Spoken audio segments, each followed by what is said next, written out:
you like causing a little bit of mayhem, starting some drama, or maybe even some good old chaos? As a not so wise Survivor player once said, villains have more fun than heroes. Most of the time, in terms of Survivor, the greatest reality show in the history of television, when we are talking about these villains, we are talking about strategy, or things that are within the rules of Survivor. Today, we're going back in time throughout Survivor history and look at 10 times players actually broke the rules of what the game allows. We are starting things out at the number 10 spot. If you've forgotten, I've stated in my best moment of every season of Survivor video as the only good moment about Survivor Thailand being the infamous attack zone challenge. Starting things out fairly simple, as later in the video, the examples of players breaking rules will get much more intense. But it's the simplicity of this one that makes it a classic. The obvious annoyance of Jeff Probst, the ridiculous moment of players getting choked out, and inability to follow basic instruction makes it an obvious rule of the challenge being broken. The thing about the attack zone challenge that actually makes it really unique when looking at all the times players broke the rules in Survivor history is most of the time the producers actually try to keep it hidden within the edit and not show the act of breaking the rules in the final version of the episode. Examples are found within exit interviews and articles published after the season is finished airing. You need to remember Survivor prides itself in being a fair game show with a serious rulebook. And no, I'm not talking about that rulebook published by Boss and Rob about winning at life. I'm talking about the rulebook all the players go through before competing on Survivor. We'll be discussing smuggling, stealing, and even bribing, leading into number 9. Bribing players on the jury with some of the prize money to vote for you to win the game. It's actually a pretty genius idea in theory, but really stupid in execution when you really start to think about it. Bribing other players goes against everything that the producers do to try and make Survivor as fair as they possibly can. I mean, it's just as ridiculous as a certain someone bluffing with the idea of paying the winner of a season to give them the title of sole survivor. I will pay you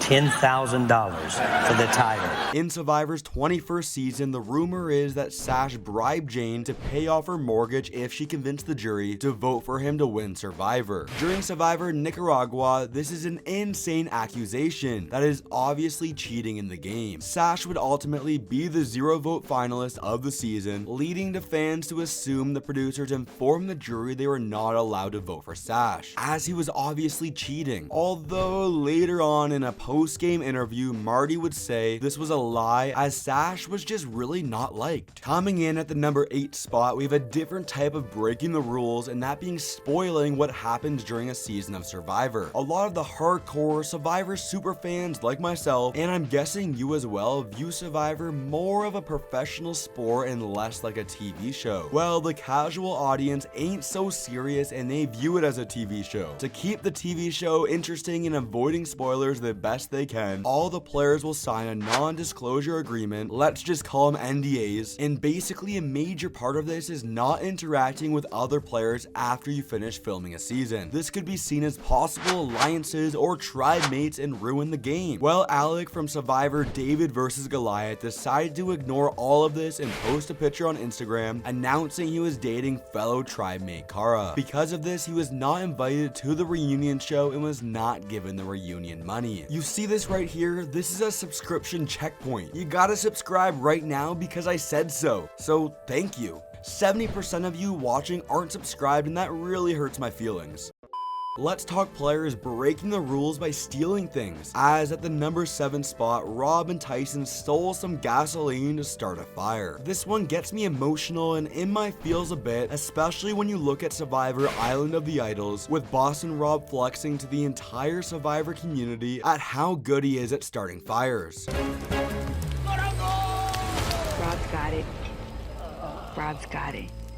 During Survivor Heroes vs. Villains, it was rumored and later confirmed in interviews by both Jerry and Sandra that Rob and Tyson snuck off to a crew member's boat and stole gasoline to start a fire early on in the game. There is so many things wrong with this. Firstly, it's obviously cheating for stealing gasoline. Secondly, it's crazy this was completely hidden from the edit, especially when the edit would go on to hype up Rob's fire starting skills, giving the villains a huge advantage that they otherwise wouldn't have. Going from players stealing things from production into players stealing things and later destroying things from other players, we have number 6, Russell Hantz. It's been talked about an endless amount of times all the villainous things Russell Hantz did throughout his Survivor career. You don't need to hear it again, but he actually broke the rules and took things a little bit too far during his first season Survivor Samoa, when he was burning the other players' socks. 100% it is in the rulebook that you can't tamper with other players' belongings. However, there's always going to be an asterisk and bending of the rules, as you will, if something makes for good television. However, karma is a bitch and would later catch up to Russell, because at number 5 we have Sandra throwing Russell's hat into the fire during the end game of Survivor Heroes vs Villains. Again, without a doubt, this is not allowed and frowned upon by the producers, but looking back, made for a classic Survivor moment. I'm gonna burn his hat. That's how much game I got.